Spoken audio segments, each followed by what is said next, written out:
अगर अपन बात करें फिजिक्स, तो फिजिक्स है क्या? अरे सर, जो इन्वायरमेंट है उसको ऑब्जर्व करना ही तो एक तरीके से फिजिक्स है। जो इन्वायरमेंट में हो रहा है, रेनबो निकल रहा है, ठीक है क्या, प्रिज्म से लाइट पास होती है तो 7 कलर्स में हो जाती है, कोई ऑब्जेक्ट चल रही है, गाड़ी चल रही है, ये सारी चीजें अपन माइनिंग से निकाल रहे हैं, सारी ए टू जेड चीजें पूरी फिजिक्स हैं। अपन अपना जो नेचर है चारों साइड ऑब्जर्व, उसको ऑब्जर्व कर रहे हैं। अब सर खाली इनको ऑब्जर्व करना ही ठीक है कि अपन उनको कुछ फॉर्म में भी लाना चाहते हैं, उसके कुछ रिजल्ट निकालना चाहते हैं? तो अब जो भी चीज आप ऑब्जर्व कर रहे हो अपने एनवायरमेंट में, उसको आप उसका रिजल्ट निकालना चाहते हो, ठीक है? तो उसका रिजल्ट निकालने के लिए आपको क्या चीज की जरूरत पड़ेगी? टूल्स की, मैथमेटिक्स की।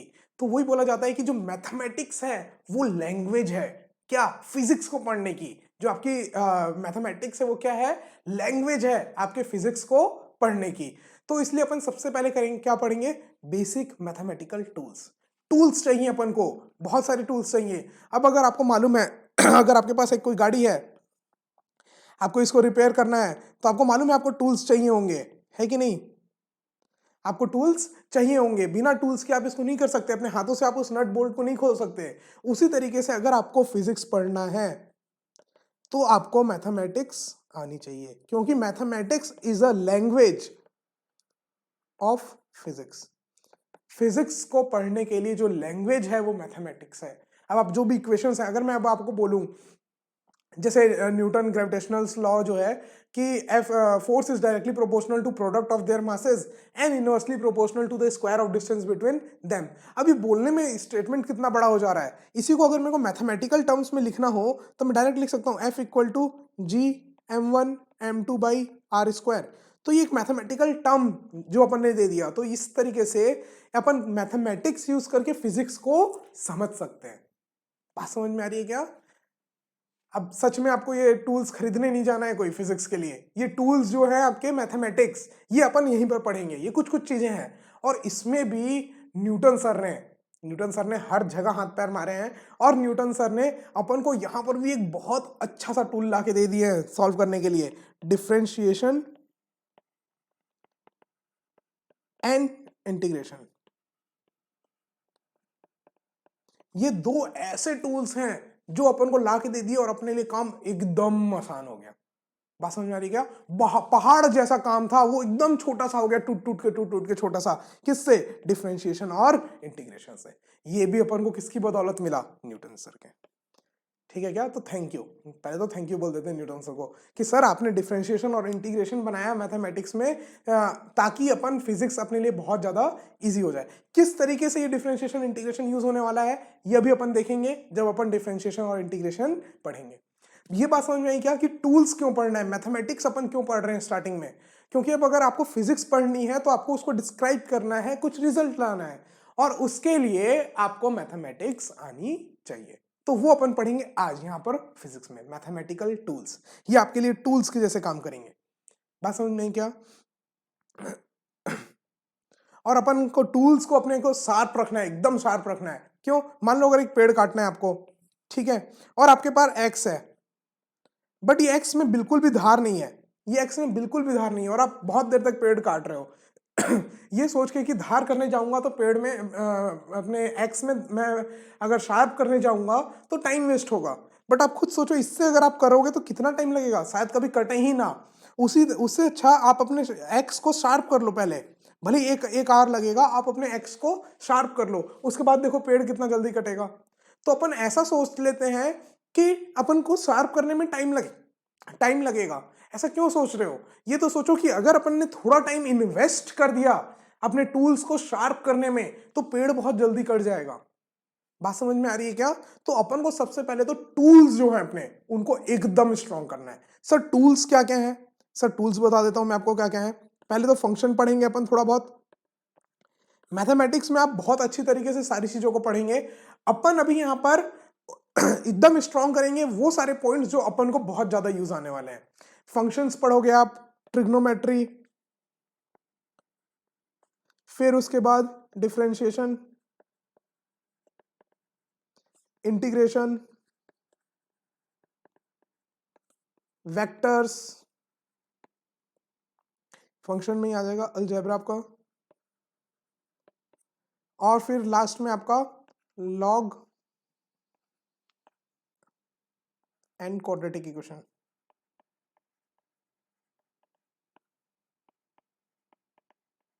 लॉग एंड क्वाड्रेटिक इक्वेशन, अपन इतनी सारी चीजें पढ़ने वाले हैं। मेन अपन को इतनी सारी चीजों में बहुत ही एकदम महारत हासिल कर लेना है, ताकि अपन कहीं पर जब फिजिक्स पढ़ रहे हो तब यहां पर आके न अटके।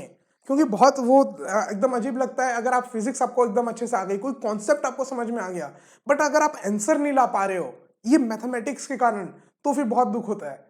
ठीक है क्या? तो अपन को यहाँ मैथमेटिक्स में बिल्कुल भी नहीं अटकना। तो अपन मैथमेटिक्स सबसे पहले पूरी स्टार्ट करेंगे और पढ़ेंगे। ठीक है क्या? तो पहले टॉपिक से चालू करते हैं और अपन इसको कंप्लीट करते हुए जाते हैं।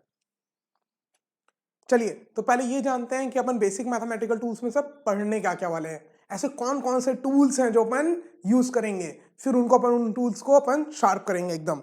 ठीक है, तो सबसे पहले अपन पढ़ेंगे फंक्शन। क्या पढ़ेंगे सर? फंक्शन। और क्या पढ़ेंगे सर अपन? और अपन पढ़ेंगे वेक्टर्स। वेक्टर्स आपने सुना होगा, स्केलर क्वांटिटी और वेक्टर क्वांटिटीज होती हैं। तो वेक्टर जिनके पास डायरेक्शन भी है, मैग्नीट्यूड भी है। तो जैसे फोर्स, आपको मालूम है फोर्स अगर आप लगा रहे हो कहीं पर तो आपको डायरेक्शन बतानी जरूरत है। तो अगर आप वेक्टर, फोर्स एक वेक्टर है, अगर आपको फोर्स के बारे में पढ़ना है तो आपको वेक्टर तो आनी चाहिए, खुद ही बताओ। तो इसलिए अपन यहां पर क्या पढ़ेंगे? वेक्टर। फिर पढ़ेंगे अपन डिफरेंशिएशन एंड इंटीग्रेशन। क्लियर है क्या?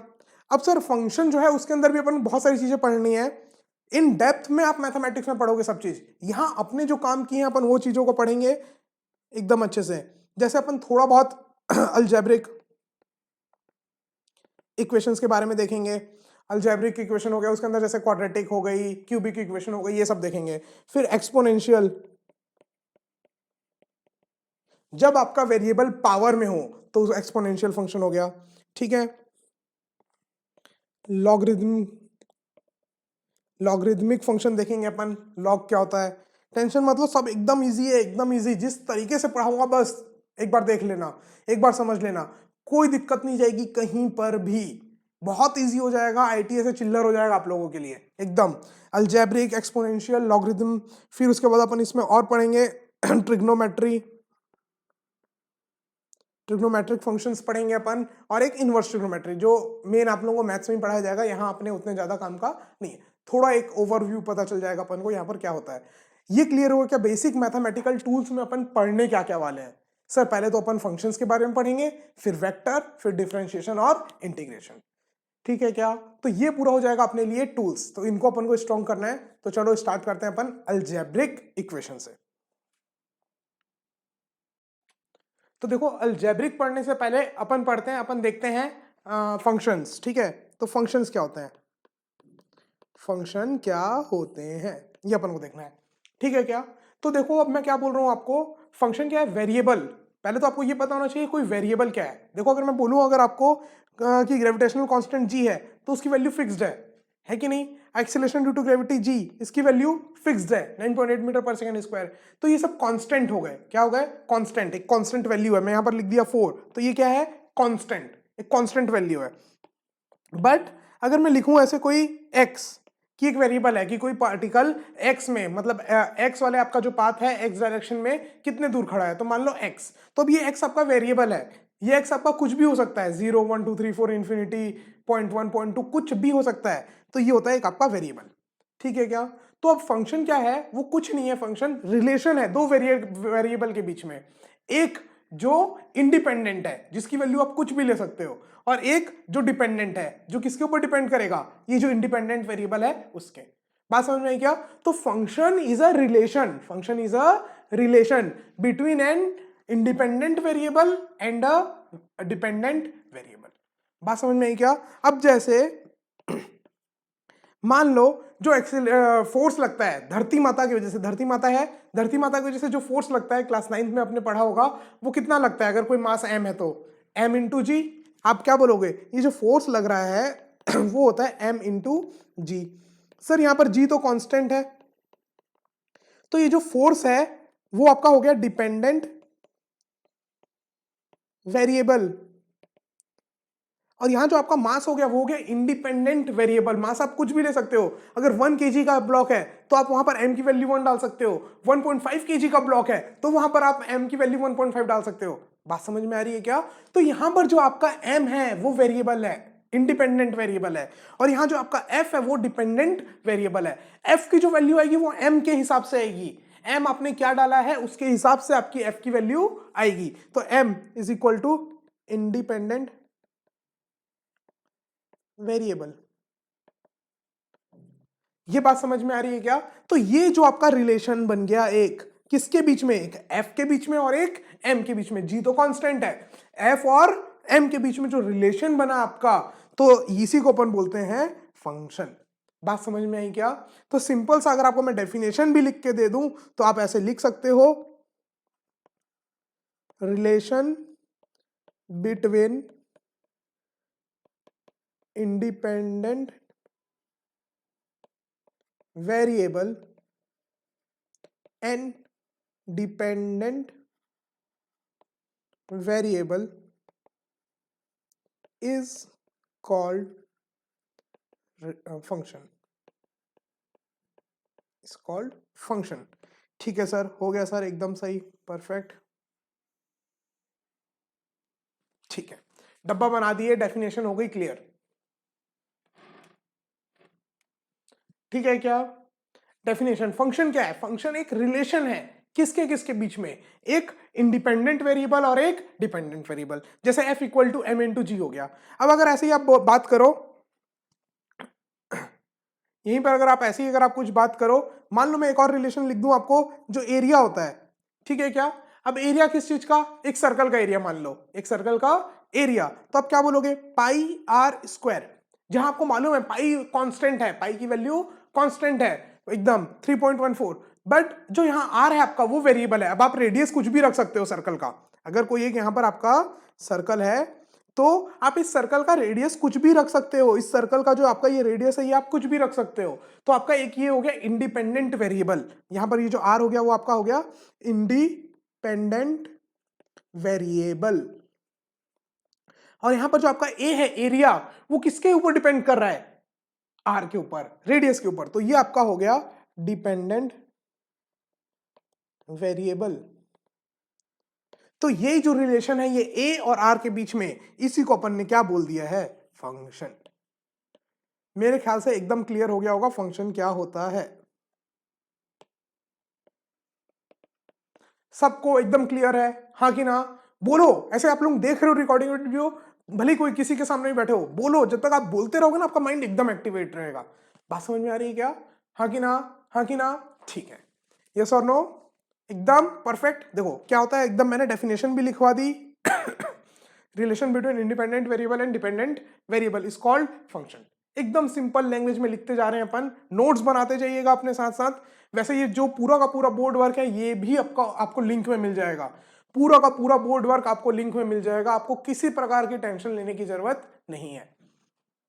बस तो आप सीरियस रहो, वीडियो देखो, लेक्चर्स देखो, बाकी सब कुछ हमारे ऊपर छोड़ दो, सारी रेस्पॉन्सिबिलिटी हमारी। Dependent variable and independent variable, clear है क्या? अब सर ये जो इंडिपेंडेंट वेरिएबल है इसकी आप जो जो वैल्यूज ले सकते हो, ये जो आपका इंडिपेंडेंट वेरिएबल है इसकी आप जो जो वैल्यूज ले सकते हो उसको अपन बोल देते हैं, क्या बोल देते हैं? डोमेन। क्या बोल देते हैं? डोमेन। जो आपका ये इंडिपेंडेंट वेरिएबल है, जो आपका इनपुट है, एक तरीके से ये फंक्शन अगर आप बोलो तो ये फंक्शन है क्या? ये फंक्शन एक ऐसा है जिसमें आप इनपुट डाल रहे हो और आपको क्या मिल रहा है? आउटपुट। आपको क्या मिल रहा है? आउटपुट। आप यहां से इनपुट डाल रहे हो फंक्शन में, आपको मिल रहा है आउटपुट। तो ये जो इनपुट की टोटल पॉसिबल वैल्यूज हैं, ये जो इनपुट की टोटल पॉसिबल वैल्यूज हैं, इनको अपन बोलते हैं डोमेन। इनको क्या बोलते हैं अपन? डोमेन। और ये जो आउटपुट, अपना जो जो आउटपुट आ सकता है पॉसिबल आउटपुट्स, इनको अपन बोलते हैं रेंज। इनको अपन क्या बोलते हैं? Range. all the possible values of your independent variable या फिर your input is your domain and all the possible values of your output या फिर dependent variable is your range। Clear हुआ क्या? रेंज क्या है साहब और डोमेन क्या है, ये क्लियर हुआ क्या? एकदम एकदम सबको क्लियर? हाँ ना बोलो, भले कोई पागल समझे, बोलो। बोलते रहोगे तो एकदम यहां पर कंसंट्रेशन बना रहेगा। सब चीजों को अपन को समझना है और आगे बढ़ते जाना है। टूल्स है भैया, शार्प कर लो, ठीक है। अब देखो, बिल्कुल सही। अब मैं आपको अगर एक आध एग्जांपल दूं रेंज और डोमेन निकालने का ठीक है क्या? तो जैसे देखो, जैसा अगर लिखा मैंने y is equal to X, y is equal to X, sir क्या एक रिलेशन है क्या? हाँ सर, x और y के बीच में एक ही रिलेशन है, तो ये क्या हो गया? फंक्शन। सर फंक्शन है, तो सर इसकी डोमेन और रेंज क्या होगी? आप हमको ये बताओ सर, डोमेन और रेंज क्या होगी? अपन को तो भैया ये बताना है डोमेन और रेंज क्या होगी। सर x की वैल्यू तो अपन कुछ भी ले सकते हैं, y is equal to X है, x की वैल्यू माइनस इंफिनिटी भी ले सकते हैं, प्लस इंफिनिटी भी ले सकते हैं। x की वैल्यू अपन -1 2 3 -1 हो गया आपका -1/2 +1/2, सर कुछ भी वैल्यू ले सकते हो। तो आप क्या बोल दिए, x का जो डोमेन है अपना यहाँ पर, डोमेन वो हो गया आपका -इंफिनिटी से इंफिनिटी। बात समझ में आई क्या? कुछ भी ले सकते हो। और सर अगर x की वैल्यू अपन कुछ भी लेंगे तो y की भी कुछ भी आएगी, क्योंकि y is equal to X. अगर सर आप इसका ग्राफ बनाओ तो ये ग्राफ ऐसा बनता है, x की वैल्यू भी पूरी माइनस इंफिनिटी से प्लस इंफिनिटी, y की वैल्यू भी अगर आप देखोगे तो y की वैल्यू भी ये प्लस इंफिनिटी से माइनस इंफिनिटी। बात समझ में आ रही है क्या? तो सर यहां पर आपका जो रेंज है वो भी हो गया माइनस इंफिनिटी से प्लस इंफिनिटी। ठीक है क्या सबको? दूसरा क्वेश्चन देखते हैं। बिल्कुल सही, बिल्कुल सही। देखो दूसरा क्वेश्चन, ये पहला क्वेश्चन क्लियर है। x की जो भी पॉसिबल वैल्यूज आप ले सकते हो वो डोमेन, y की जो भी पॉसिबल वैल्यूज आएंगी वो रेंज। समाप्त। ज्यादा समय इसमें व्यर्थ नहीं करना है। y is equal to X square, तुरंत, बहुत इजी है। y is equal to X square, तो x की जो जो पॉसिबल वैल्यूज हैं वो आपकी डोमेन, y की जो है वो रेंज। बताओ क्या होगी फटाक से, छोटो जल्दी। देखो देखते हैं जो x की पॉसिबल वैल्यूज है। सर यहां पर x की वैल्यू फिर से अपन कुछ भी ले सकते हैं, तो अपन बोलेंगे कि अपना डोमेन हो गया यहां पर वही माइनस इंफिनिटी से plus infinity. But sir range, अगर अब रेंज की बात करो, अगर आप सर रेंज की बात करो, अगर आप देखो y is equal to X square, एक क्वाड्रेटिक इक्वेशन है, इसका ग्राफ किस तरीके से बनता है? इस तरीके से बनता है। मतलब y की आपकी कभी भी कोई नेगेटिव वैल्यू आ सकती है क्या? सर नहीं। x को आप पॉजिटिव लोगे तब भी y पॉजिटिव, x को आप नेगेटिव लोगे तब भी y पॉजिटिव। y की सबसे मिनिमम वैल्यू जो आ सकती है वो क्या है? 0, और मैक्सिमम वैल्यू जो जा सकती है वो क्या है? इनफिनिट। तो सर y की वैल्यू रिस्ट्रिक्टेड है अपना, कहां से कहां तक? 0 से इनफिनिट। तो सर ये अपना क्या हो गया? रेंज, 0 से इनफिनिट। बात समझ में आई क्या? अब क्लियर हो गया क्या डोमेन क्या रेंज? एकदम। एक और क्वेश्चन करो। क्वेश्चन तो करते रहेंगे भैया जब तक समझ में ना आए, शार्प करना है, मेहनत तो लगेगी। y is equal to under root x,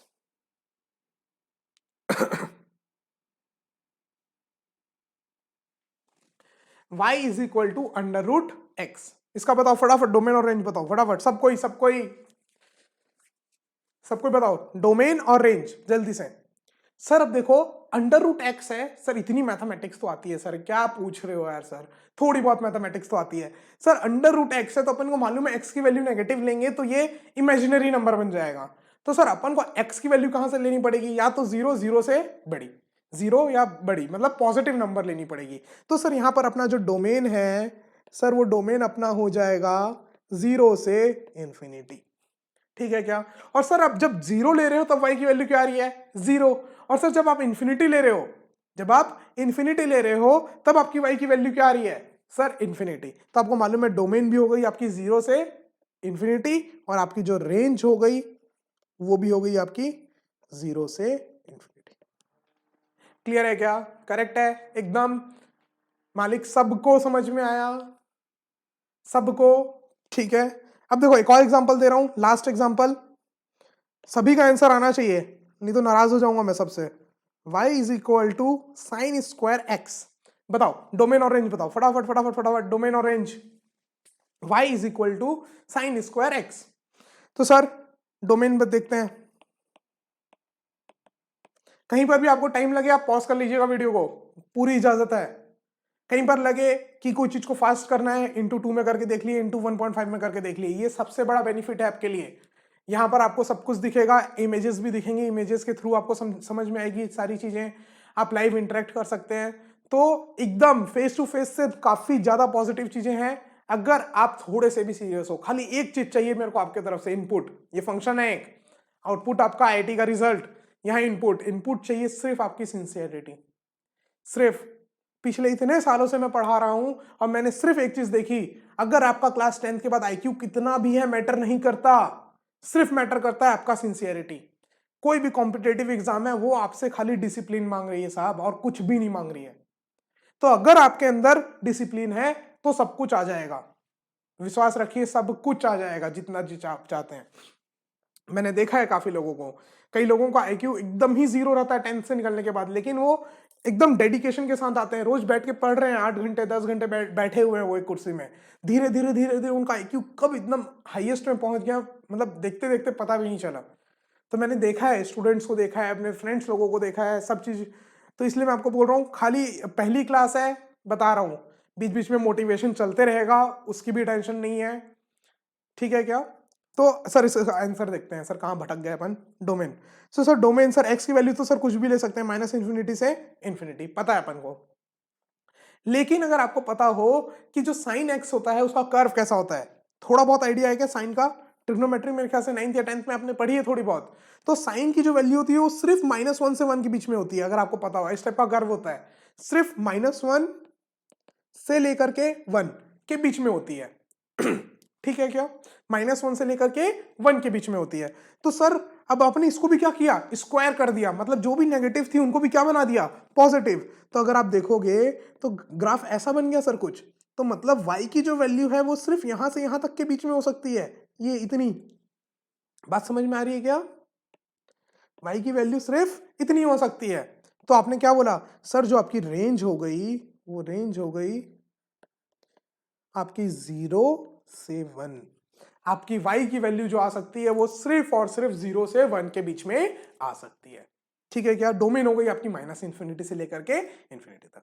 मेरे ख्याल से डोमेन और रेंज क्लियर है सबको एकदम अच्छे से, ठीक है।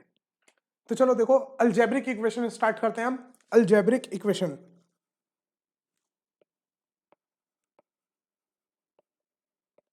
अलजेब्रिक इक्वेशन, ठीक है क्या, क्या है ये अलजेब्रिक इक्वेशन?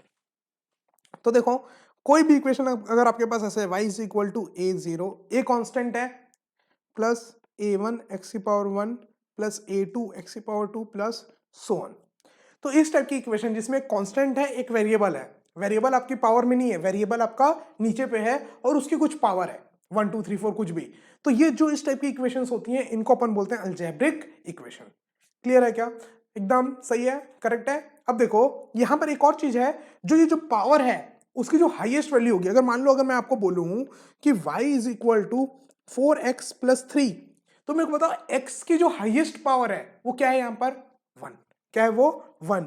तो इसी को अपन बोलते हैं degree, degree of any algebraic equation. तो इसकी यहां पर जो डिग्री होगी वो क्या है, 1, ठीक है क्या। अब ऐसे ही अगर मैं बोलूं y इज इक्वल टू, एक और इक्वेशन ले लो, 4 root X plus X square plus 3x cube, ठीक है क्या, कुछ ये इक्वेशन है। तो सर बताओ यहां पर x की, यहां पर इस इक्वेशन की डिग्री क्या है, इस इक्वेशन की डिग्री क्या है? तो आप बोलोगे सर x की हाईएस्ट पावर देखते हैं। सर यहां पर तो x की पावर जो है वो क्या है, हाफ। सर यहां पर जो x की पावर है वो क्या है, 2। यहां पर x की पावर क्या है, वो 3। बात समझ में आ रही है क्या? तो सर इनमें से हाईएस्ट कौन सी है x की पावर, 3। तो इसकी इसलिए बोलेंगे ये डिग्री क्या है, 3। बात समझ में आई क्या? x की जो भी हाईएस्ट पावर है उसको अपन बोलते हैं डिग्री।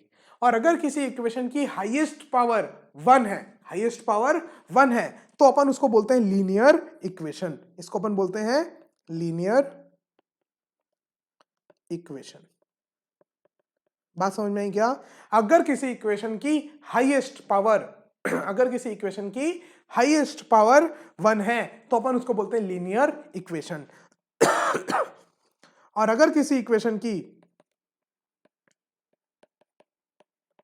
हाईएस्ट पावर क्या हो 2, हाईएस्ट पावर क्या हो 2, जैसे y is equal to ax square plus B x plus C, X की जो हाईएस्ट पावर है वो क्या है 2, मतलब डिग्री क्या हो 2, तो अपन उस चीज को बोलते हैं क्वाड्रेटिक इक्वेशन। सर सही है सर, ये सब तो पढ़ा हुआ है बचपन में। अरे ठीक है तो रिवाइज कर लेते हैं, कोई प्रॉब्लम है क्या रिवाइज करने में? ठीक है क्या? तो सारे छोटू बड़ू सबको समझ में आ रहा है हर चीज? तो देखो क्वाड्रेटिक इक्वेशन समझ में आ गई, डिग्री क्या हो 2। तो अपन को बस एक क्वाड्रेटिक इक्वेशन के बारे में थोड़ी बहुत बात होनी चाहिए, पता होना चाहिए। क्वाड्रेटिक इक्वेशन के रूट्स होते हैं, रूट्स मतलब एक्स की कौन कौन सी वैल्यूज हैं जिसके लिए एक पर्टिकुलर वाई की वैल्यू आए। बात समझ में आ रही है क्या? या फिर अपन ऐसे बोले a x square plus B x plus c की वैल्यू 0 है, a x square plus B x plus c की वैल्यू 0 है, तो यहां पर x की कौन कौन सी पॉसिबल वैल्यूज हो सकती हैं? देखो अगर ये लीनियर इक्वेशन है तो यहां पर जो x की वैल्यूज आएंगी वो एक वैल्यू आएगी। कोई एक लीनियर कर्व है ना, लीनियर कर्व है, लीनियर इक्वेशन है, तो उसकी जो आपकी वैल्यू आएगी वो सिर्फ एक आएगी। लेकिन अगर क्वाड्रेटिक इक्वेशन है तो इसमें जो आपके आंसर्स आएंगे, सॉल्यूशंस आएंगे, वो कितने आएंगे? 2 आएंगे, 2 आंसर्स आएंगे। बात समझ में आ रही है क्या? तो वो दोनों रूट्स क्या क्या हैं? रूट्स बोलते हैं, मतलब एक क्वाड्रेटिक की एक्स की जो वैल्यूज हैं उनको अपन क्या बोलते हैं? रूट्स। तो वो रूट्स क्या हैं? अपन को इतनी खाली बात अपन को यहां पर करनी है। बाकी तो अगर आप मैथमेटिक्स में देखोगे तो भाई साहब वहां पर पूरा एक चैप्टर है, क्वाड्रेटिक पूरा एक चैप्टर है, लॉगरिथम पूरा एक चैप्टर है, ठीक है। इसी में क्यूबिक के बारे में भी है, क्यूबिक इक्वेशंस के बारे में, जिसकी हाईएस्ट पावर 3 हो, जिसकी हाईएस्ट पावर 3 हो। जैसे ये यहां पर ये जो इक्वेशन आपके पास है, ये जो इक्वेशन है आपके पास, यहां पर हाईएस्ट पावर क्या है 3, तो इसको बोलते हैं क्यूबिक इक्वेशन। बात समझ में आई क्या? लेकिन अपन को सिर्फ यहां पर अभी क्वाड्रेटिक से मतलब है और क्वाड्रेटिक के रूट से। तो मैं आपको फटाक से वो फॉर्मूला बता देता हूं क्वाड्रेटिक इक्वेशन का। तो अगर आपका मैं बता दूं यहां पर क्वाड्रेटिक इक्वेशन, क्वाड्रेटिक इक्वेशन क्या? A x square plus B x plus c is equal to 0। जहां पर आप ये बोल सकते हो ए बी और सी क्या है? कांस्टेंट। ए बी और सी कुछ भी कांस्टेंट है, रियल कांस्टेंट है, रियल नंबर है, ठीक है। तो आपका जो करेक्ट एकदम सबको, तो जो x की वैल्यूज होंगी, पॉसिबल वैल्यूज होंगी, वो होगी आपकी minus times B, minus B plus minus under root. मेरे ख्याल से आप लोगों को याद होगी भी, ये नहीं भी है तो कोई बात नहीं, आज याद कर लो, आज समझ में आ जानी चाहिए क्या है। Minus B plus minus under root B square minus 4ac upon 2a। जहां जो a है वो आपका एक्स स्क्वायर का कोएफिशिएंट है, जो b है वो आपका x का कोएफिशिएंट है, और जो c है वो आपका कांस्टेंट है। क्लियर है क्या? बात समझ में आई? a जो है वो एक्स स्क्वायर का कोएफिशिएंट है, b जो है वो आपका x का कोएफिशिएंट है। तो जो x की पॉसिबल वैल्यूज होंगी वो ये होंगी, ठीक है एकदम। अपन इसको यूज करने वाले हैं, इस रिजल्ट को यूज करने वाले हैं फिजिक्स में हर चैप्टर में ऑलमोस्ट। कहीं पर भी क्वाड्रेटिक बन रही है तो उसका सॉल्यूशन क्या होगा? Minus B plus minus under root B square minus 4ac upon 2a। बात क्लियर है क्या सबको? मालिक सबको क्लियर है एकदम? ठीक है सर, क्वाड्रेटिक भी बात कर ली अपन। अब क्यूबिक, क्यूबिक सॉल्व करना मैथमेटिक्स में आप लोग करते रहोगे। यहां पर अपन को जितनी काम की चीजें थी वो अपन ने देख ली। अब अपन नेक्स्ट पहुंचते हैं एक्सपोनेंशियल फंक्शंस और लॉगरिथम फंक्शन। ठीक है सर, इसको ऊपर कर दो। यहाँ पे लेके आ जाते हैं।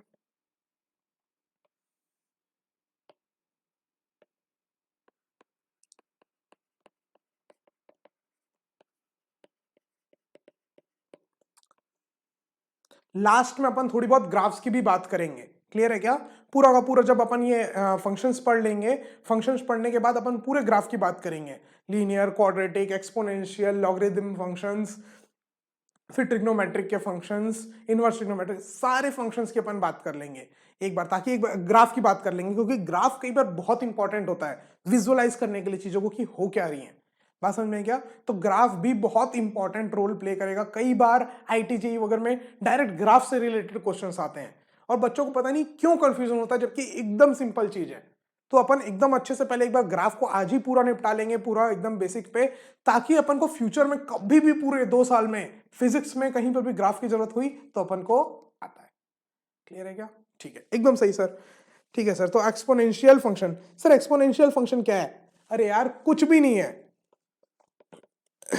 जब आपका जो वेरिएबल है, अभी तक आपने देखा वेरिएबल ग्राउंड में था, डाउन टू अर्थ एकदम, ठीक है, बट अगर कभी ये वेरिएबल पावर में चल जाए, किसी कांस्टेंट की पावर में चल जाए, तो उसको अपन का एक्सपोनेंशियल फंक्शन बोल देते हैं। जैसे अगर मैं बोल दूं y इज इक्वल टू 4 की पावर x, तो देखो 4 जो है वो कांस्टेंट है और उसकी पावर में कौन बैठा है?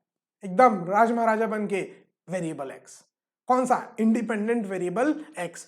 तो ये जो y है, इसको ये जो फंक्शन है, sorry, y is equal to 4 की पावर x, इसको अपन बोलते हैं एक्सपोनेंशियल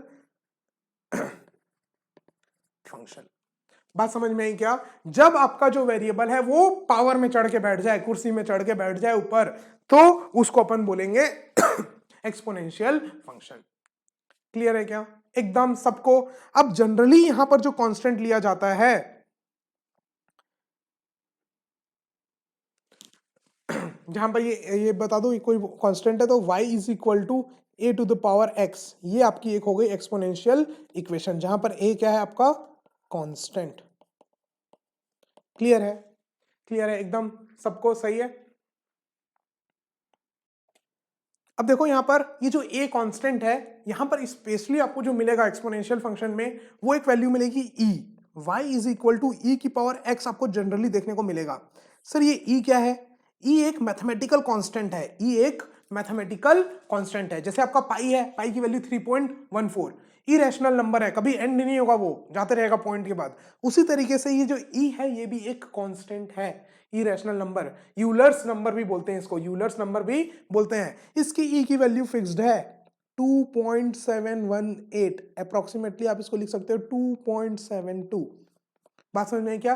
ये e की वैल्यू फिक्स्ड है, मैथमेटिकल कांस्टेंट है e। कहीं पर भी अगर आपको मैथमेटिक्स में, फिजिक्स में ऐसे स्मॉल e लिखा हुआ दिख रहा है कहीं पर, e की पावर x इस टाइप से, तो e है एक आपका यूलर्स कांस्टेंट, मैथमेटिकल कांस्टेंट भी इसको बोलते हैं, जिसकी वैल्यू फिक्स्ड है, ई रैशनल नंबर है 2.718।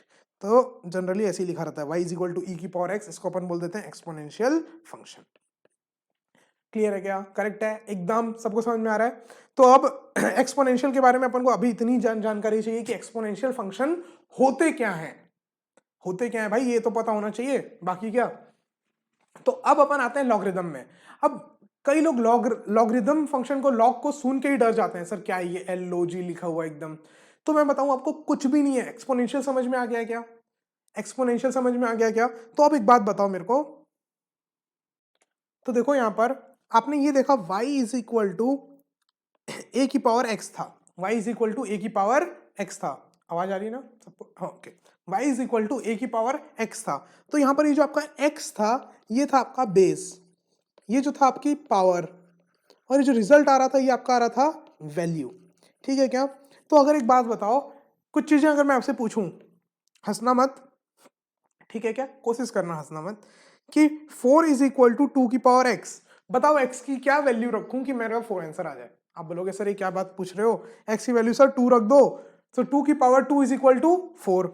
9 की इज इक्वल टू 3 की पावर x, सर x की मैं क्या वैल्यू रखूं कि नहीं ना जाए? सबको पता है सर x की पावर क्या रख दो? 2। x की वैल्यू क्या रख दो? 2। दैट मीन्स 3 की पावर 2, 3 3 9, तो x is equal to 2। Sir यहां तो आपने बता दिया, सर ये बहुत ईजी था, आप रोज देखते हो कि 2 की पावर 2 इज इक्वल टू 4, 3 की पावर 2 मतलब 3 into 3 is equal to 9। But अगर मैं ऐसे कोई भी रैंडम नंबर ले लूं, ठीक है, कोई भी एक random number is equal to 2 की पावर x, अब मैं पूछूं बताओ x की क्या वैल्यू है कि ये x की x पावर क्या रहे, 2 की कौन सी पावर रहेगी आपकी, ये रैंडम वैल्यू है 418312, तो अब आप कंफ्यूज हो जाओगे। बट कोई ना कोई तो x की वैल्यू होगी जिसके लिए ये वैल्यू आ रही होगी, डेसिमल में होगी, फ्रैक्शन में होगी, ठीक है क्या? कोई ना कोई तो x की वैल्यू होगी। तो जब अपन को पावर कैलकुलेट करना है, क्या है ना, अपनी आदत है, अपन को सीधी सीधी चीजें चाहिए, उल्टी चीज आती है ना तो अपन कंफ्यूज हो जाते हैं। अभी तक मालूम है इनपुट दो आउटपुट आ रहा है, अब यहां पर आपको आउटपुट दे दिया, इनपुट चाहिए, तो कुछ नहीं, अपन ने इसी को, जो आप लॉग सुनते हो लॉग, वो एक नया रूप है इसी इक्वेशन का, एक्सपोनेंशियल का एक नया रूप है लॉगरिदम। बात समझ में? डरने की कोई बात नहीं है, लॉगरिदम एक नया रूप है। जैसे अगर आप यहां पर अगर आप बात करो, तो यहां पर आप लिखते हो value is equal to power base to the power में पावर। बात समझ में आई क्या? Value is equal to base और पावर में पावर लिखते हो कि नहीं? तो इसी को अपन ने एक नया रूपकरण कर दिया। अपन को जब पावर चाहिए और वैल्यू दी हुई हो तो इसी को एक नया रूपकरण कर दिया अपन ने, लिख दिया LOG, लॉग से। लॉग यहां पर लिख दिया वैल्यू, यहां पर लिख दिया बेस, और अपना जो रिजल्ट आ गया वो क्या आ गया? पावर। अपन ने बदल दिया, जो वहां पर इनपुट था यहां आउटपुट बना दिया, वहां पर जो आउटपुट था उसको यहां पर इनपुट बना दिया। क्यों? क्योंकि अपन को उल्टा चाहिए, अपन को पावर की चाहिए, पावर की वैल्यू है, पावर की खोज कर रहे हैं अपन, तो पावर चाहिए अपन को। ठीक है क्या? एकदम। तो पावर चाहिए, तो power is equal to log value to the base में बेस। बात समझ में आई क्या? तो अब यही जो आपका बन गया, इसी को अपन बोलते हैं logarithm function. y is equal to log x to the base something a, to the base something a। बात समझ में आई क्या?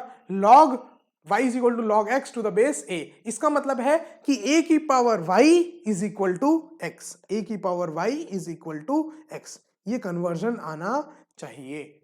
लॉग को आप एक्सपोनेंशियल में लिखना आना चाहिए, एक्सपोनेंशियल को लॉग में लिखना आना चाहिए। इसे अपन कई बार यूज करेंगे। ठीक है क्या? ठीक है क्या ये बात सबको? ये अपन यूज करेंगे। तो y is equal to log X to the base a, इसको आप लिख सकते हैं a की power y is equal to x। बात समझ में आई? एकदम कोई भी चीज नया नहीं है, रूप परिवर्तन है एक्सपोनेंशियल फंक्शन का, तो डरने की बिल्कुल भी बात नहीं है। अब यहां पर कुछ चीजें हैं जो मैं आपको बताना चाहता हूं। अब जैसे y इज इक्वल टू, ठीक है क्या, log to the base e लिख दें अपन, log to the base e लिख दें और कोई भी वैल्यू लिख दें x। इसको अपन लिख सकते हैं ln x से। मतलब अगर कहीं पर भी, जनरली फिजिक्स में अपन ln यूज करेंगे, log से ज्यादा अपन ln यूज करेंगे, तो कहीं पर भी अगर ln x है, कहीं पर भी अगर ln x लिखा हुआ है, तो उसका मतलब है कि उसका जो बेस है वो क्या है? e। और e अभी मैंने आप लोगों को बताया यूलर्स नंबर 2.718 या फिर 2.72। बात समझ में आई क्या? Euler's number. तो अगर कभी भी बेस ई है तो उसको आप डायरेक्ट ln से लिख सकते हो। रिप्रेजेंटेशन है, एक रिप्रेजेंटेशन है। बात समझ में आ रही है क्या सबको? और अगर आपका खाली ऐसे लिखा हुआ है y is equal to log X, y is equal to log X, तो इसका मतलब कि आपका बेस क्या है? 10। कभी भी अगर बेस मेंशन नहीं किया हुआ है तो आप बेस क्या लोगे? 10। बात समझ में आई क्या? ये भी आपका एक रिप्रेजेंटेशन है। बात कंप्लीट समझ में आई सबको? लॉग अगर ln लिखा हुआ है इसका मतलब बेस क्या है? e। और अगर बेस कुछ भी नहीं लिखा हुआ है और लॉग लिखा हुआ है लॉग x, इसका मतलब बेस क्या है? 10। और लॉग क्या है? एक नया रूप है, किसका? एक्सपोनेंशियल का, जिसमें जो आपको आउटपुट मिल रहा है वो क्या मिल रहा है? पावर। आउटपुट मिल रहा है वो क्या मिल रहा है? पावर। और जो इनपुट है वो आपकी क्या है? वैल्यू। और एक बेस है। बात समझ में आई? क्लियर सबको? अब कुछ प्रॉपर्टीज हैं वैल्यूज निकालने के लिए। अगर आपको कोई वैल्यू दी हुई है तो उसकी वैल्यूज निकालने के लिए अब कुछ प्रॉपर्टीज हैं। ये अपने लिए इजी बनाने के लिए हैं, डिफिकल्ट नहीं। ये अपनी दोस्त हैं, दुश्मन नहीं। बात समझ में आ रही है क्या? तो अपन प्रॉपर्टीज देखते हैं। कुछ प्रॉपर्टीज हैं, सिंपल सिंपल प्रॉपर्टीज हैं, एकदम ध्यान में रहे, ज्यादा अच्छा है। प्रॉपर्टीज ऑफ लॉग, ठीक है। तो पहली प्रॉपर्टी क्या बोलती है? लॉग m है base a plus log n है बेस a, तो ये हो जाएगा log m into n to the base a। ध्यान रहे लॉग m का भी बेस a है, लॉग n का भी बेस a है, दोनों का बेस सेम हो तो आप उन दोनों को डायरेक्ट मल्टीप्लाई कर सकते हो। एक मिनट देखो, मेरे ऊपर इल्जाम मत लगाना, मैंने ये एक बार भी नहीं बोला है कि log m into log n है तो इसको आप log m प्लस n लिख दो। देखो ये मैंने एक बार भी नहीं बोला है, ठीक है क्या? मैंने क्या बोला है? log m plus log n है तो उसको आप लिख सकते हो log m इंटू n, या log m इंटू n है तो आप उसको लिख सकते हो log m plus log n। Clear है क्या? ये बात मैंने बिल्कुल भी नहीं बोली है, मेरे ऊपर ये इल्जाम नहीं लगना चाहिए, ठीक है क्या? अब दूसरी बात, सर अगर प्लस की जगह माइनस हो, log m to the base a minus log n to the base a, तो सर ये क्या हो जाएगा? सर ये हो जाएगा log m by n to the base a। अगर प्लस है तो मल्टीप्लाई, माइनस है तो डिवीजन। क्लियर है सर? एकदम सही है सर। नेक्स्ट प्रॉपर्टी बताओ। log m की power n to the base a है, log m की power n to the base a है। तो कभी भी आपकी वैल्यू की पावर आ जाए, वैल्यू की पावर आ जाए, तो उस पावर को एज इट इज नीचे उतार दो, इस पावर को एज इट इज नीचे उतार दो, log m to the base a। अब एक्चुअल में जो ये है, ये आपकी फर्स्ट वाली से ही डिराइव हुई है। मान लो n की वैल्यू 2 है, मान लो n की वैल्यू 2 है, तो m स्क्वायर को लिख सकते हो आप m into n, m into m लिख सकते हो क्या? अब log m इंटू m को आप लिख सकते हो log m plus log m, जो आपका क्या बन जाएगा 2 log m। बात समझ आएगी क्या? तो जो थर्ड वाली है वो फर्स्ट से ही डिराइव की हुई है। बात समझ में आ रही है? क्लियर? ऐसे ही फोर्थ है एक, अगर log m है और जो बेस है उसकी पावर n है, जो बेस है उसकी पावर n है, तो वो रेसिप्रोकल होके बाहर आएगी। अगर वैल्यू की पावर में है तो वो एज इट इज बाहर आएगी, और अगर बेस की पावर में है तो वो रेसिप्रोकल होके बाहर आएगी। तो इसको आप लिख सकते हो 1/n log m to the base a। Clear है क्या? एकदम मालिक, सबको क्लियर है? सबको ठीक है सर, बहुत बढ़िया सर। और बातें बताओ, मजा आ रहा है, बहुत मजा आ रहा है। और बातें बताओ लॉग का। सर इनके साथ क्वेश्चंस करेंगे तो और मजा आएगा वैल्यूज निकालने पे, ठीक है क्या? अब देखो, कहीं पर भी लगे पॉज कर लेना, लिख लेना, नोट्स बनाते जाना इंपॉर्टेंट है। एट द एंड आपके खुद के नोट्स बहुत काम आने वाले हैं। ऑल्दो ये पूरा का पूरा बोर्ड वर्क आपका मिल जाएगा आपको पीडीएफ फॉर्मेट में, लिंक रहेगी नीचे यूट्यूब में। अपने दोस्तों को इस चीज को शेयर करना ताकि वो आए और भी इसका बेनिफिट ले सकें। अगर 10th में हो आप लोग, अगर 10th की पढ़ाई हो गई है या एग्जाम आपकी जब भी खत्म होती है, आप तुरंत इस चीज को यूज कर सकते हो। या आप 12th में हो, 11th का कुछ रिवाइज करना है बेसिक मैथमेटिकल टूल्स, क्योंकि काफी टाइम हो जाता है, चीजें दिमाग से निकलने लग जाती हैं, तो आप इसको रिवाइज कर सकते हो। क्लियर है क्या? आगे बढ़े सर, और बातें बताओ। सर बताते हैं log a to the base a है, मतलब सेम चीज। तो आप एक बात बताओ मेरे को, a की आप क्या पावर रखोगे कि a आए? a की आप क्या पावर रखोगे कि a आए? सर 1, a की power 1 is equal to a। बहुत इजी सर, इसमें क्या है? Sixth property, log 1 to the base anything. log 1 कब आएगा? वैल्यू आपकी 1 कब आएगी बताओ? जब पावर क्या हो? 0। कोई भी वैल्यू हो उसकी पावर 0 कर दो, वैल्यू क्या आ जाएगी? 1। पावर क्या कर दो? 0, वैल्यू क्या आ जाएगी? 1। तो आपको मालूम है log 1 उल्टा है उसका, तो log 1 की वैल्यू क्या हो जाएगी? 0। चाहे बेस में कुछ भी हो, चाहे बेस में कुछ भी हो, आपकी log 1 की वैल्यू हो जाएगी 0। बात समझ में आ रही है क्या सबको?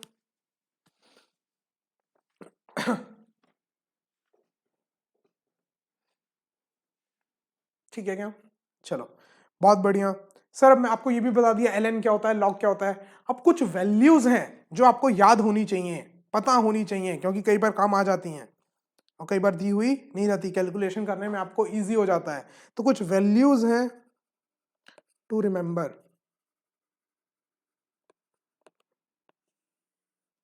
वैल्यूज टू रिमेंबर, ठीक है। जैसे कि अगर मैं आपको बता दूं log 2 की वैल्यू 0.301 टू द बेस 10।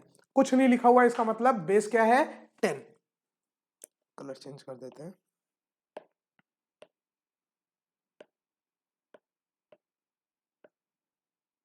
ठीक है क्या?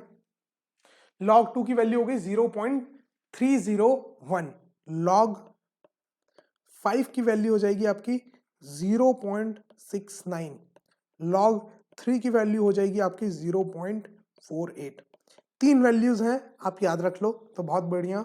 log 10 to the base 10, same base हो गया तो इसकी वैल्यू क्या हो जाएगी? 1। log 1 की वैल्यू 0, मैंने आपको बताया है। क्लियर है क्या?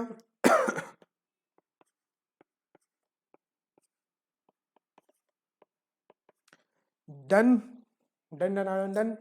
देखो क्लियर हो गई, वैल्यूज याद होनी चाहिए। log 2 0.3, log 3 0.48, log 5 0.69, 0.7 भी लिख देते हैं कई बार, 0.69, ठीक है। 0.7 भी आप अप्रोक्सीमेटली ले सकते हो, डिपेंड करता है कहां पर आप यूज कर रहे हो, उसके हिसाब से आप अप्रोक्सीमेशन इसमें ले सकते हो। इतनी बातें क्लियर है क्या? अब मैं आपको एक थ्योरम और बताता हूं, फिर अपन कुछ क्वेश्चंस करेंगे, लॉग समझ में आ जाए ठीक है क्या? फंक्शन समझ में आ गया। अलजेब्रिक फंक्शन में अपन ने क्वाड्रेटिक देख लिया, उसके बाद अपन अभी यहाँ एक्सपोनेंशियल फंक्शन देख लिए, अब अपन देख रहे हैं लॉगरिदम फंक्शन। तो लॉगरिदम के कुछ क्वेश्चंस कर लेंगे, इसके बाद अपन सीधे चालू करेंगे ट्रिग्नोमेट्री। ट्रिग्नोमेट्री के बाद फिर सीधे अपना वेक्टर और फिर डिफरेंशिएशन, इंटीग्रेशन, ये सब रहेगा। तो अपन एक छोटा सा थ्योरम आपको और बता रहा हूं मैं, बेस चेंजिंग थ्योरम। क्लियर है क्या? आपको बेस चेंज करना है कई बार। अब जैसे अपन को, आपको वैल्यूज मालूम है, देखो वैल्यूज आपको मालूम है, जब बेस 10 हो आपने वैल्यूज याद कर लिए, लेकिन जब बेस 10 नहीं हो, कुछ और हो, तब क्या करें? क्या करें बताओ? तो उसके लिए अपन अपने पास एक है base changing theorem. Base changing theorem, base changing theorem, ठीक है क्या? अब बेस चेंजिंग थ्योरम क्या बोलता है, जैसा कि अगर आपके पास log m to the base n है, अब आपको बेस चेंज करना है, n से आपको बेस हटा के कुछ a डालना है, तो क्या बोलता है, आप क्या करो, simple log m to the base a कर दिया, n को चेंज कर दिया, तो इसको डिवाइड कर दो log n पहले वाले बेस से नया वाला बेस। बात समझ में आई क्या? log m to the base n है, अगर आपको इसको कन्वर्ट करना है, इसका बेस कन्वर्ट करना है, बेस चेंज करना है दूसरे बेस में, तो उसको आप लिख सकते हो log m to the base a upon log n to the base a। बात समझ में आई क्या? इसको बोलते हैं बेस चेंजिंग थ्योरम। इससे ज्यादा मालिक कुछ काम का नहीं है आपके, भरोसा रखो। इतना अगर आपको आ गया, इतना अगर आपको समझ में आ गया, कुछ प्रॉपर्टीज हैं वो आपको आनी चाहिए, जैसे मैंने आपको अभी बताई, ये सारी प्रॉपर्टीज आपको आनी चाहिए। और ये जो मैंने आपको बेस चेंजिंग थ्योरम बताया, और ये कुछ वैल्यूज, तीन कैसी वैल्यूज हैं, log 2 0.3, log 3 0.48, log 5 0.69 या फिर 0.7, log 10 1 होता है, log 1 आपका 0 होता है। कुछ वैल्यूज आपको log, इससे ज्यादा log में कुछ भी नहीं है मालिक, इससे ज्यादा कुछ भी नहीं है। ठीक है क्या? तो अपन कुछ क्वेश्चंस देखते हैं। तो चलो कुछ क्वेश्चंस देखते हैं। ठीक है क्या? क्वेश्चन टाइम, क्वेश्चन का अपना टाइम। देखो आवाज अगर प्रॉपर है, ठीक है, आउटपुट। तो क्वेश्चन कुछ जैसे देख लो, log 4, सर अब बताओ आप log 4 की वैल्यू क्या होगी?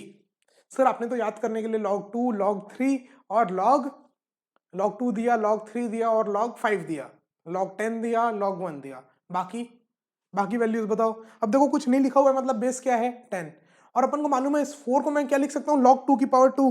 देखो log 2 की पावर 2, अब मेरे को मालूम है वैल्यू की पावर है तो वो बाहर आ सकती है, 2 बाहर आ गई, log 2। बात समझ में आई क्या? और log 2 की वैल्यू कितनी है 0.3, तो 2 इंटू 0.3 0.6। बात समझ में आई? तो इस तरीके से log की जो प्रॉपर्टीज हैं वो कैसे यूज आ रही हैं वो आपको समझ में आ जाएगा इन क्वेश्चन से। ये समझ में आ गया क्या? log 4 की वैल्यू आ गई। ठीक है, अब ऐसे ही अगर आप देखो, एक्चुअली में 301 है, 2.602। ठीक है, अब दूसरा क्वेश्चन सर ले लेते हैं, इसमें क्या है, log 15। सर log 15 की वैल्यू बताओ। देखो आप लोग पॉज करके इसको एक बार सॉल्व कर लो खुद से, हमेशा खुद से सॉल्व करो तभी दिमाग बढ़ेगा। यही डिफरेंस है आज तक की 10 तक की आपकी पढ़ाई में और अभी 11 12 की पढ़ाई में। 10 तक आपको सब चीज स्पून फूड कराया गया, तो इसलिए आपका दिमाग कभी डेवलप ही नहीं हो पाया जितना होना चाहिए। अब वो आपका डेवलपमेंट चालू होता है 11th से, 11th के आधे तक तो आपका ब्रेन डेवलप होता है जब आप सोचना चालू करते हो। जब तक आप सोच नहीं रहे हो, सिर्फ हाँ ये है बता दिया गया, सब चीज को याद कर लिए, एग्जाम में दे दिए, नहीं। अब आपको सोचना चालू करना है, अटेम्प्ट चालू करना है खुद से। आप अगर 100 क्वेश्चन का भी आंसर नहीं निकाल पा रहे, कोई बात नहीं, अगर आपने खुद से अटेम्प्ट किया है तो वो आपका ब्रेन को डेवलप कर रहा है। आपने सोचा इसको इस तरीके से गलत, उस तरीके से गलत, अच्छा इस तरीके से कैसे जा सकते, उस तरीके से। जब तक आप सोचना नहीं चालू करोगे आपका ब्रेन डेवलप नहीं होगा, आपका आईक्यू डेवलप नहीं होगा। तो अपन को आदत डालनी है अब सोचने की, सोचना है, कभी नहीं किया जिंदगी में सोचने का काम, अब सोचना है। बात समझ में आई क्या? अभी थोड़ा ज्ञान की बात है अपन फिर बीच बीच में करते रहेंगे, आज पहला ही लेक्चर है। log 15, log 15 की वैल्यू आप क्या लिख सकते हो, log, सर मैं 15 को लिख सकता हूँ 5 3 5 इंटू 3 15 टू द बेस 10 ही है। अब मेरे को मालूम है sir log m into n है, तो मैं इसको लिख सकता हूँ log m plus log n। अब सर मेरे को मालूम है log 5 की भी वैल्यू मालूम है, log 3 की भी वैल्यू मालूम है, सर दोनों वैल्यू यहाँ पर पुट करूंगा और आंसर आ जाएगा। बात समझ में आई क्या? तो किस तरीके से ये काम आने वाला है। नेक्स्ट क्वेश्चन देखो, नेक्स्ट क्वेश्चन अगर मैं आपको बोलूं log 20 27। सर बताओ log 27 की वैल्यू क्या होगी? सर दिख रहा है तो इसको आप क्या लिख सकते हो? log 3 की पावर 3 लिख सकते हो क्या? 3 की पावर 3 इज योर 27। तो सर आप इसको लिख सकते हो 3 into log 3, 3 into log 3। Log 3 की वैल्यू आपको मालूम है, जस्ट पुट कर दो, आपको आंसर आ जाएगा। बात समझ में आ रही है? ये कन्वर्जन, ये प्रॉपर्टीज लगाना आना चाहिए आपको। अगर ये प्रॉपर्टीज लगाना आ गया तो सब चीज एकदम क्लियर है। कुछ क्वेश्चन सॉल्व करते हैं फटाफट, टाइम वेस्ट नहीं करते। आप पॉज कर ले हो जब भी आपको क्वेश्चन सॉल्व करना है। Next question, log 16 to the base 4। Sir इस क्वेश्चन को कैसे सॉल्व करेंगे? सोचो, सोचना आना चाहिए, सोचो। log 16 टू द बेस 4 कैसे सॉल्व करोगे? अपन को मालूम है सर, log 16 को मैं लिख सकता हूं log, अब देखो बेस 10 नहीं है, log 4 स्क्वायर लिख सकता हूं क्या? 4 4 जा 16। ठीक है सर। अब पावर की सॉरी जो आपकी वैल्यू है उसकी पावर है, तो सर उसको मैं डायरेक्ट बाहर निकाल सकता हूं, उसको मैं डायरेक्ट बाहर निकाल सकता हूं। तो वो क्या हो जाएगा आपका 2 log 4 टू द बेस 4। अब देखो सर, वैल्यू और बेस सेम है, वैल्यू और बेस सेम है, तो इसकी वैल्यू क्या होने वाली है? 1। तो आपका आंसर क्या हो गया? डायरेक्ट 2। बात समझ में आई क्या? ये वैल्यू जो थी आपकी, ये वैल्यू जो थी, इसकी वैल्यू क्या हो गई? 1। लॉग बेस और वैल्यू सेम हो जाए तो उसकी वैल्यू कितनी होती है? 1। तो आपका आंसर आ गया 2। बहुत बढ़िया, बहुत बढ़िया सर। और बताओ, अब sir log 12 to the base 3 है, सर इसको कैसे करें? log 12 टू द बेस 3 है, या तो आप बेस चेंजिंग थ्योरम लगा सकते हो। आपको बेस क्या चाहिए? 10। आपको बेस क्या चाहिए? 10। या तो आप log changing base changing theorem लगा दो, log 12 to the base 10 upon log 3 to the base 10। अब 12 को 4 इंटू 3 लिख सकते हो, ठीक है क्या? आप ऐसे सॉल्व कर सकते हो यहां से आगे जाके, या आप यहां पर पहले आप ये वाला फंक्शन लगा सकते हो, log 12 को लिख सकते हो 4 इंटू 3, तो आप लिख सकते हो log 4 to the base 3 plus log 3 to the base 3। ये भी कर सकते हो। पहले आपने कौन सी प्रॉपर्टी लगा दी? पहली वाली जो अपन ने पढ़ी थी, log m इंटू n को log m plus log n। अब आप यहां पर बेस चेंजिंग थ्योरम लगा सकते हो। बात समझ में आ रही है क्या? अब यहां पर अगर आपको बेस चेंजिंग थ्योरम लगाना है तो आप लगा सकते हो log 4 to the base 10 upon log 3 to the base 10।